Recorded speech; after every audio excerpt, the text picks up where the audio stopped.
Hey friends, Catherine here from Research Rockstar. Thanks for joining me here today.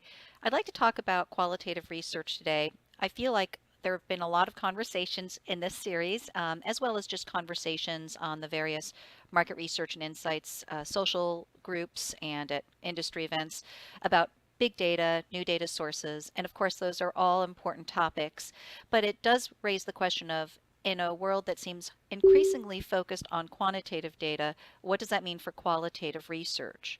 Well, here's what I'm seeing. When I'm working with groups and talking to teams that are advancing their skills, sure, they're investing a lot in quant. However, what I'm seeing is that there is still interest in qual. In fact, what I would say is that data-centric organizations, even if they're certainly investing a lot in new data sources and a lot of quantitative analysis, they are still embracing qualitative. But when they do it, they want it to be very rigorous. They want it to really go past the surface. They want deep dive qual. And that often means ethnographic research, which I think is really interesting. So over the last few years, I have certainly observed, unfortunately, a decline in demand for focus groups, but I don't think that that means that there's necessarily a decline in demand for qualitative research. So again, yes, we see the rise of quantitative data in many places, but rich, deep qualitative, absolutely, I'm still seeing plenty of evidence that this is something that is in demand. I also, and this is a bit more anecdotal, but I've also observed in recent job postings that if you look at trends in the keywords and recent job postings related to the market research and insights fields, that there is also a recurring theme around ethnographic research, sometimes intersecting with market research and insights jobs that specifically have a focus on, or one of their focuses on UX or user experience research, which certainly makes sense. Ethnographic research and UX certainly do intersect quite a bit. But there is a problem. Even if we are seeing some high interest in ethnographic research, I also see people using the phrase incorrectly. And that's a problem. Even I've gone to industry conferences where there were sessions on the use of ethnographic research, but the speaker was factually incorrect. The way they were using the term ethnography was not correct. And I am concerned because I want to make sure that when we're talking to our clients or our colleagues or our suppliers, that when we use the phrase ethnography, that we all know what we mean. And I think we need to be precise. So let's use the actual definition of ethnographic research when we are talking with our various constituencies, right? So here's what I would say. Let's say right now you might have a supplier, a partner, um, maybe a team member who's conducting a study where they say, hey, I'm doing ethnographic research. Well, is it? So how do you know if it's truly an ethnographic research study or if they're using that term way too loosely? Well, to be precise, ethnographic research is about field work. So field work is the core of ethnographic research. It's about observing and recording behaviors in the field. So what do I mean by in the field? The idea with ethnographic research is that we want to observe people in their natural environments, out in the wild, as it were. As a result, a lot of ethnographic studies are conducted as in-home studies. Although I've certainly been on teams where we were doing ethnographic studies in other locations as well, college campuses. I once was involved with a project where we actually were conducting ethnography at campsites. I have colleagues who have done projects where the ethnography was observed at other public venues, including concert halls and other types of public places. But the idea is that you're observing people engaging in a behavior where they would normally engage in that behavior. It's not in a laboratory or artificial environment. So again, in ethnographic research and true ethnographic research, it's about observation and it's about the natural environment. So if we think about the types of projects you might experience in your work, which of these do you think would be true ethnographic research? How about a project where you're observing people taste new soup flavors at a focus group facility? You're observing them, they're trying the new soup flavors, you're recording their reactions.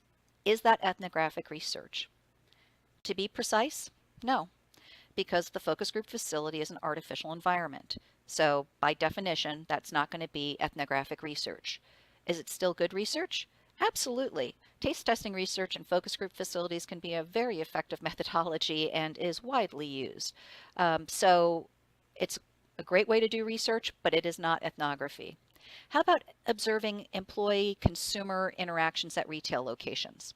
Let's imagine you're doing a project for a large chain of electronic stores, and you're observing, you have researchers out at the stores observing employee-customer interactions. Is that ethnography? Yeah, that's ethnography. That's observing people performing the behavior of interest in the natural environment. In this case, shopping for electronics in an electronics store. So absolutely, that would be an example of ethnography. How about if you're interviewing parents about their family vacation preferences, and maybe even you've asked the participants to bring photos of their most recent family vacation? Is that ethnographic research? Nope. It's really a cool idea to do interviews and have people bring in photos, and it could still be a really great methodology, but to be precise, that would not be ethnographic research. If you were observing people while they were on family vacations, yes, that would be ethnographic research. Or if you had a way of observing people while they were planning their family vacations, that could also be ethnographic research. But it has to be the observation in the natural environment. So how about one more? What about observing consumers in home as they clean their cars? Maybe you're doing research for a company that makes a car vacuum or something like that, right? Is that ethnographic research, observing consumers in home as they clean their cars? Yes, that is ethnographic research. So you're observing people. You're not interrupting them, you are observing them. Now, I want to make it clear that not only were there these two elements that make the decision about whether or not something's ethnographic, that it's pure observation and it's natural. I do want to point out that the problem is that, and what I often see is I see people referring to projects as ethnographic research when it's an interview project.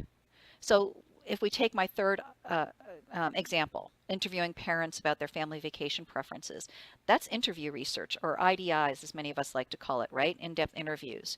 Now, in-depth interviews are great, but they're not ethnographic research. Now, in reality, if you're going to do true ethnographic research, a period of observation can certainly be followed by an interview. And in real-world market research, we do often do that. But it's very important that the observation period is not interrupted. If you're interrupting the people you're observing with questions or probes or prompts, then that no longer meets the requirements for true ethnographic research. So why do we like ethnography? I love ethnographic research. It is all about discovery.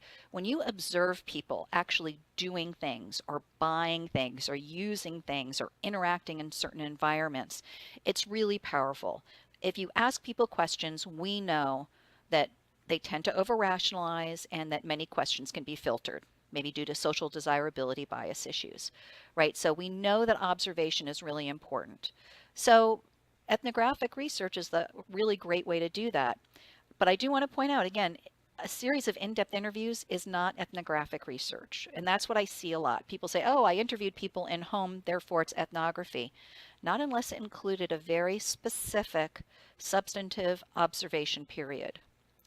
So ethnographic research may include a post-observation interview, but it has to include observation. And by the way, no market research methodology is perfect, right? So I love ethnography. I'm really excited to see that even organizations that seem to be very heavy on investing in quantitative methods and new quantitative data sources are still interested in Qual, especially ethnography. Clearly, there are still challenges here. So what's the challenge with ethnographic research? Well, the first thing people will typically point out is that when people know they're being observed, it changes their behavior. That's called the Hawthorne Effect. And the Hawthorne Effect is very well documented. We know that this exists. So we have to make that trade-off. Is it better to observe people in the natural environment to learn as much as possible, or is it better to ask them questions? Right? So both methods have their limitations, but there are definitely topics. There are certainly types of discovery where, in my experience, I'm going to get more accurate and deeper information from true ethnography. So again, I hope that as we're all, being professionals and using the phrase ethnography, I just want to make sure that we're using the word correctly. And let's not be polite. If you hear people and colleagues talking about doing a series of in-depth interviews and calling it ethnography, let's correct each other on this. I think it's really important that as a profession that we're consistent on this.